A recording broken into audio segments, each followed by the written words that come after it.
இயக்குனர் இமயம் என்று ரசிகர்களால் கொண்டாடப்பட்டவர் பாரதி ராஜா. பல ஹிட் படங்களை கொடுத்த அவர் வயோதிகம் காரணமாகவும் மகன் உயிரிழந்ததை தாங்கிக் கொள்ள முடியாமலும் உடல்நல பாதிப்புக்கு ஆளானார்.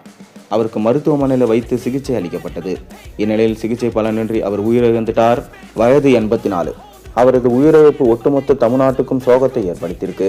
இதை கேள்விப்பட்ட சூப்பர் ஸ்டார் ரஜினிகாந்தோ கதறி அழுது மருத்துவமனைக்கு ஓடியதாக தற்போது தகவல்கள் வெளியாகியிருக்கு.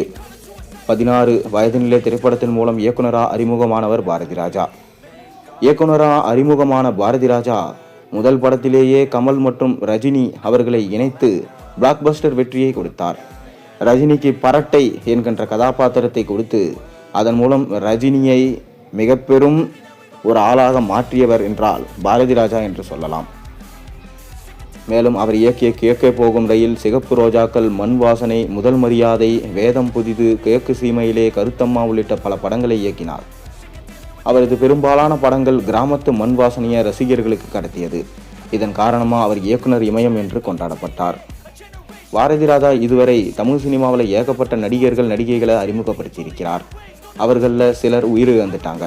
பலர் இந்திய அளவில் இப்போது மிக பெரும் நடிகர்கள் நடிகையாக ஜொலித்து கொண்டிருக்கிறாங்க.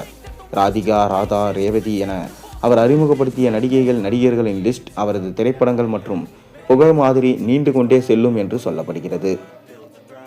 ஒரு கட்டத்தில் வயோதிகம் காரணமாக இயக்கத்துக்கு டாட்டா சொல்லிவிட்டு நடிப்பில் கவனம் செலுத்தினார்.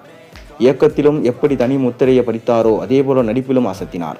சூழல் இப்படி இருக்க அவரது மகன் மனோஜும் நடிகராகவும் இயக்குனராகவும் திரைத்துறையில் இயங்கினார். அவரது உடல்நலக் குறைவால் கடந்த வருடம் உயிரிழந்தார். அவரது உயிரிழப்பு பாரதி ராஜாவை நிலைக்குலைய செஞ்சிட்டது. இதனால் இழிந்து போய் இறுக்கத்தோடு இருந்தார். அதோடு சேர்த்து உடல்நலக் குறைவும் ஏற்பட்டது. இதன் காரணமாக தனியார் மருத்துவமனையில் வைத்து தீவிர சிகிச்சை வழங்கப்பட்டது. அதனால் கொஞ்சம் உடல்நிலை தேறியது. இதனையடுத்து அவரை நீலாங்கரையில் உள்ள வீட்டுக்கு அழைத்து சென்றப்பட்டது. அங்கு வைக்கப்பட்டு அவரது உடல்நிலை மருத்துவர்களால் உன்னிப்பாக கவனிக்கப்பட்டது. எப்படியும் மீண்டு வந்து விடுவார் என்று குடும்பத்தினரும் ரசிகர்களும் நம்பிக்கையில் இருந்தாங்க.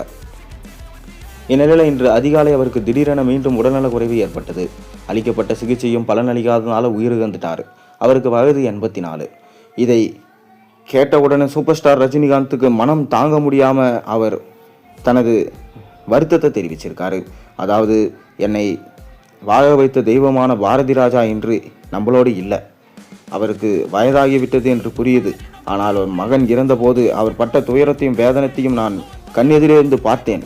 அதனால்தான் அவர் இன்று அவரும் உயிரிழந்து விட்டார். தொடர்ந்து அவர் நம்மை விட்டு பிரிந்து சென்றது என்னால் என்ன என்று சொல்லவே முடியவில்லை. என்னுடைய இதயமே நின்றுவிடும் போல இருக்கிறது. தொடர்ந்து அவரது ஆன்மா சாந்தியடைய நான் இறைவனை பிரார்த்தித்துக் கொள்கிறேன். கண்டிப்பாக அவர் எங்கே அவரது ஆன்மா சென்றாலும் அது கண்டிப்பாக மிகவும் மகிழ்ச்சியுடன் தான் இருக்கும். மக்கள் அனைவரும் ஒரு நிமிடம் அவருக்காக பிரார்த்தனை செய்யுங்கள் என ரஜினிகாந்த் அவர்கள் பதிவு செய்திருக்கிறார்.